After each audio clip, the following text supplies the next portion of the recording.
It is impossible to believe that in 2024 we would witness the return of TNA.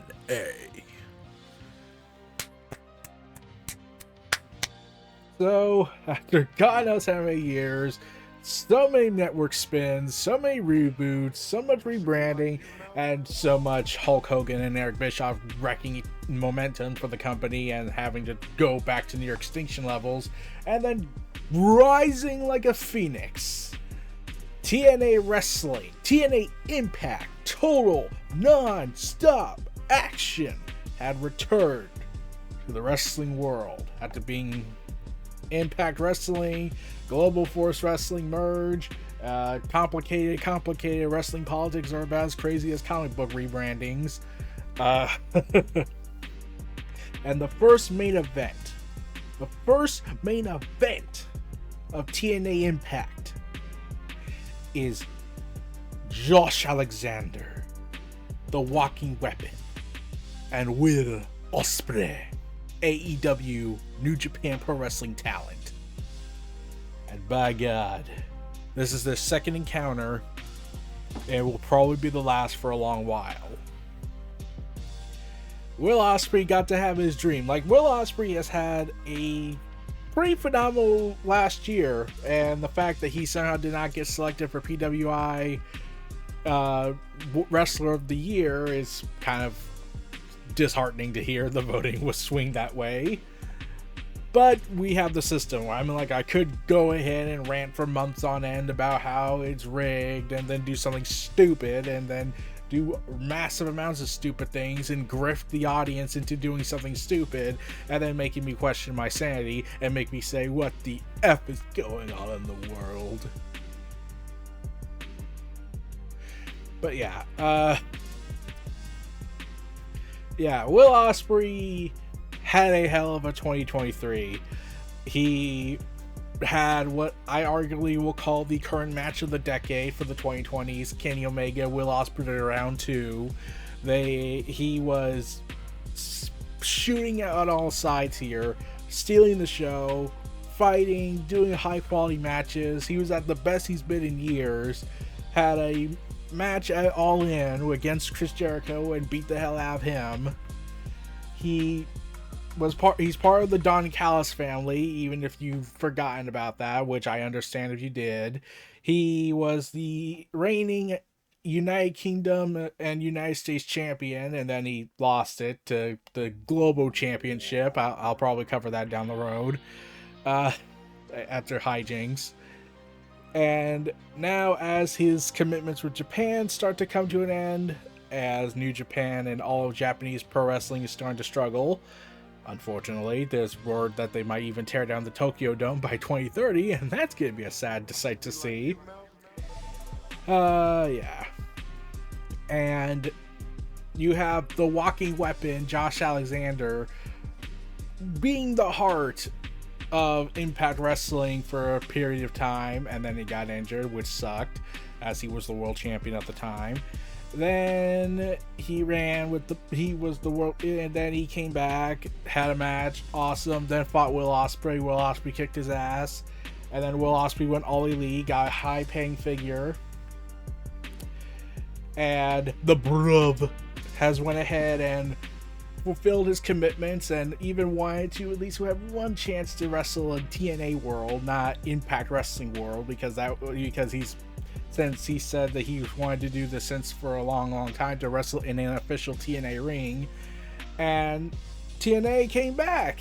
They announced it last year, and they even got hell freezing over with Okada coming in for the first time in forever.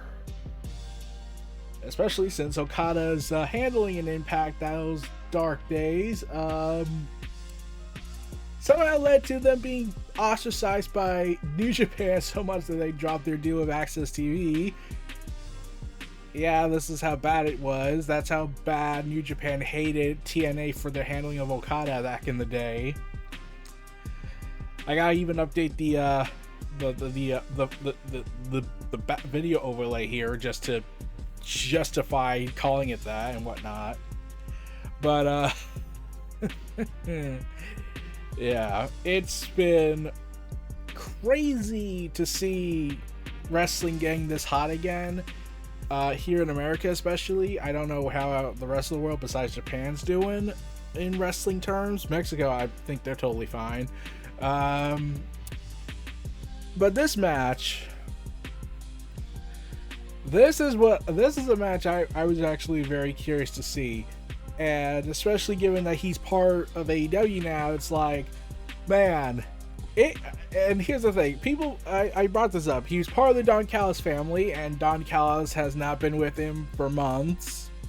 You wonder why that's not the case, because I honestly am a little surprised by that, because I would be like, wouldn't it make sense to have Don Callis by Will Ospreay's side in New Japan, especially during that triple threat match, and then have him come back to TNA and like, you could build something with that, having him show up in TNA and talking and trashing it, and then you got Will Ospreay going ahead and signaling some tension with him and Don Callis, and you could build a face run for Will Ospreay because he's getting more and more face reactions from fans nowadays than he is getting an actual heel run. Heck, when he officially announced his intent to sign with AEW, he didn't have Don Callis by his side, which made me scratch my head, and I was just thinking, I feel like we're missing something here. And they had an opportunity here. I feel like the AEW should have had Don Callis be with Will Ospreay and do an angle before the match, and have Will Ospreay just bash him out of the arena, saying basically get out of here and whatnot. And then we get this match, and it's a phenomenal match, and I'm pretty sure we're gonna get this kind of quality when, well, probably more so because he's gonna bleed a lot, Bryan Danielson and Will Ospreay down the road. I'm still waiting for Josh Alexander to fight Bryan Danielson one day, because by God, that would be awesome.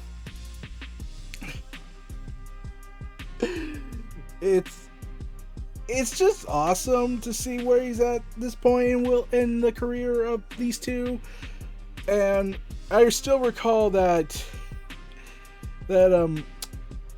he was actually kind of bashed for a while, Josh Alexander. He admitted in an interview years back, where he was saying, like, I just never dreamed about wrestling at WrestleMania or being in the main event. He just wanted to do all this stuff. And he got flack for that, because it was like, how dare you besmirch the name of your Lord and Savior Vince? Even though he probably never met the guy, but I don't follow his career like that. But seeing these two go at it in this match, I was like, okay, how can we go bigger for this match? And on YouTube, they released the full director's cut, as I call it, the cut that was not on TV, the full unedited cut of this match without the picture-in-picture and transitions. So awesome on that. And I got to see it on YouTube, and it was awesome. And oh god, this was a great freaking match. I'm like, it's probably in there for early contender for the quarter of the match of the quarter. We still got a long way before we get to a year. And heck, like I said, it's the current reign, like Ospreay and Omega is the current reign match of the decade, in my opinion. But it can be toppled. We still got about 6 years left until that. So just saying, someone can surpass them. Though I honestly thought we were going to get Kenny Omega 3 versus Will Ospreay. And then Kenny got diverticulitis.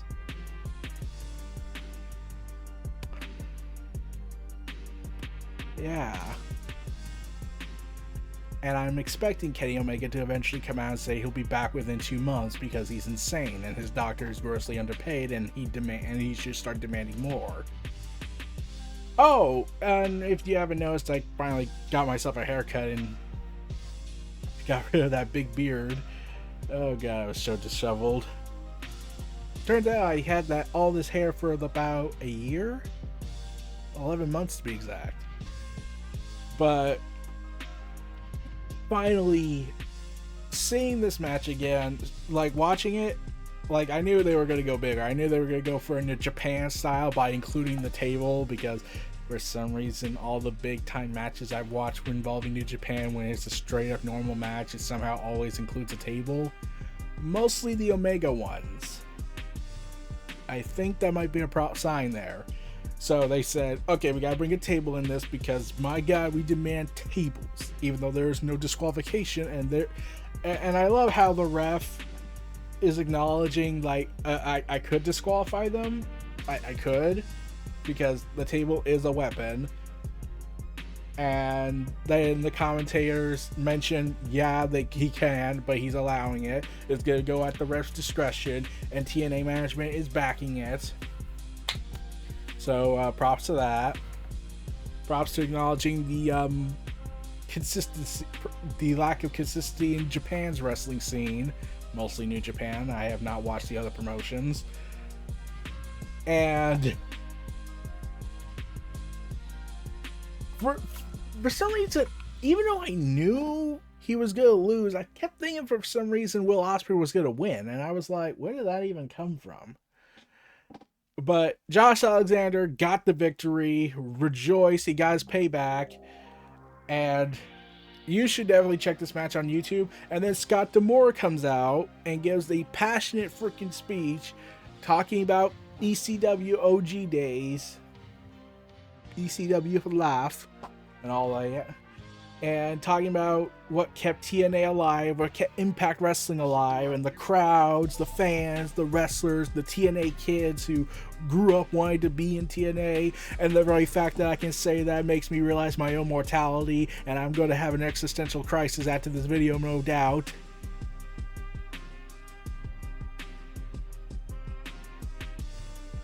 Help me. So that happened. And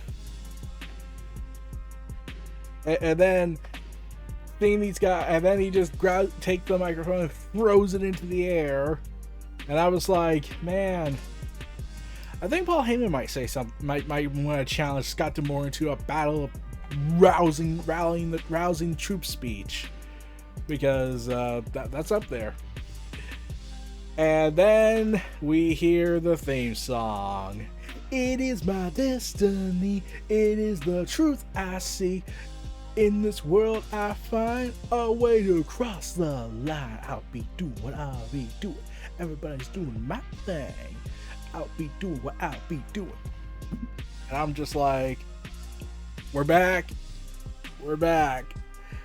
So I guess that means I had to do that video meme I said, where I would have to break into my neighbor's house and take all their stuff and then replace it with my stuff, and then scream at them saying, "Get the heck out of my house, you thief!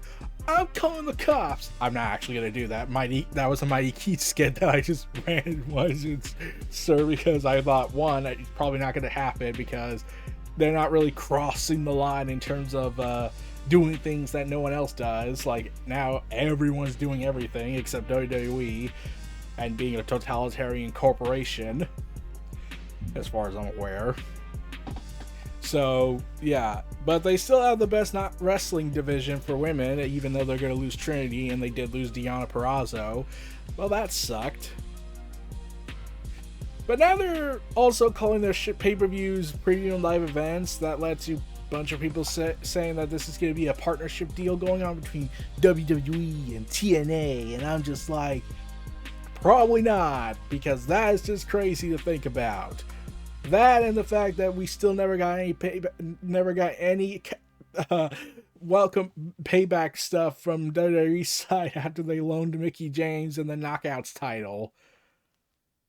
Yeah, did we ever follow up on that? Oh wait, we didn't? Okay. Yes, the imaginary guy in my corner says that no, they never followed up on that, and they didn't send Roman, which I would have been alright with. And would have been an excellent way to prove that they're very committed to this partnership. I knew they were never going to be committed to it. Because TNA's subscription service got rebranded to TNA Plus again, and there was this consistent thing where people were wondering, since they were partnering with Endeavor, that means they're partnering with TKO, which means they're partnering with WWE, even though that's very different business. I think it's involving Endeavor streaming systems and whatnot. I honestly don't handle corporate politics, so I could be completely confused in terms of how this whole thing works, because Google was once called Google Incorporated, and then they called themselves Alphabet because that's a thing, and then everyone just doesn't recall that. No one I ever see mentions calling Alphabet. They just call it Google or YouTube, and that's it. But yeah, where was I? Oh, corporation stuff. Not talking about. Okay, I'm done with that. But yeah, I'm telling you all, you gotta check out Will Ospreay and Josh Alexander's match. You got the crowd chanting, "Let's go Ospreay, walking weapon. Let's go Ospreay, walking weapon." And here's the funny thing. I kept thinking they were saying effing weapon. And I was gonna be like, is that what they're saying? It sounds like it, but I think they're calling him the walking weapon because that is his nickname. But yeah. Oh man. And I think this is my first Impact Wrestling related video in a long while, so props to that front. Oh man. I'm just glad they upload this full main event match on here. It's fun to see, and I look forward to seeing the insanity TNA brings to the table in 2024. I'm looking out on them, and the symbol of perseverance in wrestling. Even I was on the convincing side that, yeah, they're probably going to be dead in a few years, and then they just kept coming back like a Hydra. Like, no matter how many times you knocked it down, it just kept getting back up. Even when everyone said you have no money, you're only in a warehouse, and that was a thing for a time. And you have Dixie Carter ruining everything. At least that's what everyone thinks. Anyways, I don't know managerial stuff, but everyone hated Dixie Carter for a time, and this was before she was a heel man leader. But yeah, TNA is back after a significant hiatus after running the days of Impact Wrestling, and they were supposed to actually come back as a homage event for TNA Pro Wrestling pay-per-view event, but then the pandemic happened and that stopped all their plans. I think Jay White was supposed to be part of that show. That would have been awesome. But TNA's back, and like Scott D'Amore said, it is never ever going away. I actually wanted to make a joke saying 2 days later it went away forever, just for dramatic effect, because I could say that about when The Rock said, "I am never ever going away. I'll see you all in 3 weeks. I'm going to go away to go Hollywood." Yeah. So yeah, this was my talks about everything going on with TNA. Josh Alexander versus Will Ospreay. Check it out on YouTube. The full unedited cut. My God, that's awesome to see. I hope they upload more big, high-quality main event matches. Like WWE's been doing that lately too, where they upload the main events, but they keep the ad break spots they put instead of making a director's cut version, which would be awesome. So we'll see what happens.